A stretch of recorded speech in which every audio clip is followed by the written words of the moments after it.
नमस्कार, आप देख रहे हैं प्रदेश हलचल में हूं आपके साथ महेश जैन। नीमच शहर के दशहरा मैदान में विजयादशमी पर्व पर आज परंपरागत रूप से रावण का दहन किया गया, लेकिन इस बार एक रावण नहीं बल्कि नीमच के दशहरा मैदान में दो रावण का दहन किया गया, जिसमें एक रावण तो हर साल की तरह परंपरागत रूप से दहन किया जाता है उसका दहन किया गया, तो वहीं दूसरा कोरोना रूपी सांकेतिक रावण बनाया गया। और वर्तमान जो देश के हालात है, कोरोना की महामारी से देश के जो वर्तमान हालात प्रभावित है, उस बुराई पर अच्छाई की जीत के लिए कोरोना की महामारी को देश से खत्म करने के लिए सांकेतिक रूप से कोरोना रूपी रावण का भी दहन किया गया। नीमच के दशहरा मैदान में शाम को कलेक्टर जितेंद्र सिंह राजे, विधायक दिलीप सिंह परिहार, नगरपालिका अध्यक्ष राकेश पप्पू जैन, समाजसेवी नीरज अरोड़ा सहित कई जनप्रतिनिधि और पुलिस प्रशासनिक अधिकारी पहुंचे, जहां पहले से ही पुख्ता पुलिस व्यवस्था तैनात की गई थी और कोरोना गाइडलाइन सहित सोशल डिस्टेंसिंग का पालन करने की लगातार आम जनता से समझाइश दी जा रही थी। और इसी बीच अतिथियों के आगमन के बाद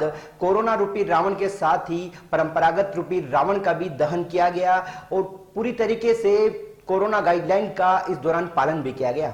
नीमच जिले के जिलेवासियों को विजयदशमी की बहुत बहुत शुभकामनाएं देता हूं। जैसा कि विदित है कि कोरोना काल में माननीय प्रधानमंत्री जी, माननीय मुख्यमंत्री जी ने जो हमको मार्गदर्शन दिया, उसी के अनुसार आज हम लोग प्रतीक के रूप में आज रावण दहन का कार्यक्रम नीमच में आयोजित हुआ।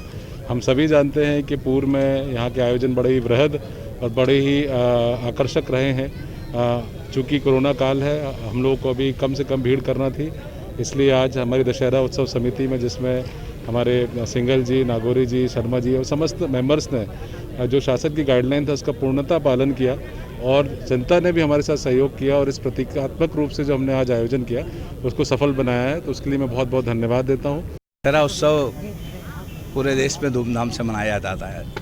दशहरा उत्सव समिति के हेमंत सिंहल जी, नंदकिशोर जी, शर्मा जी, डॉक्टर सिंहल, अनेक पदाधिकारियों ने सबने मिलकर लंबे समय से प्राचीन परंपरा यहाँ प्रारंभ है।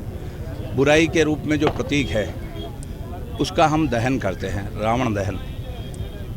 असत्य पर सत्य की विजय का यह प्रतीक है और ये लंबे समय से परंपरा चली आ रही है।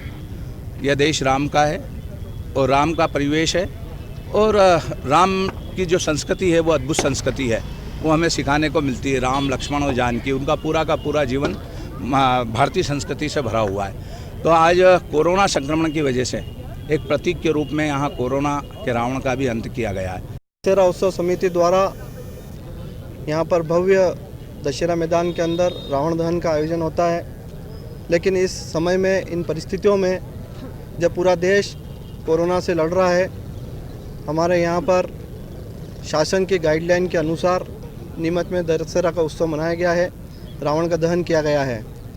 असत्य पर सत्य के विजय का प्रतीक आज के इस महान दिन के अवसर पर, विजयादशमी के पावन अवसर पर मैं नीमच शहर वासियों को बहुत बहुत बधाई देता हूँ, शुभकामनाएं देता हूँ।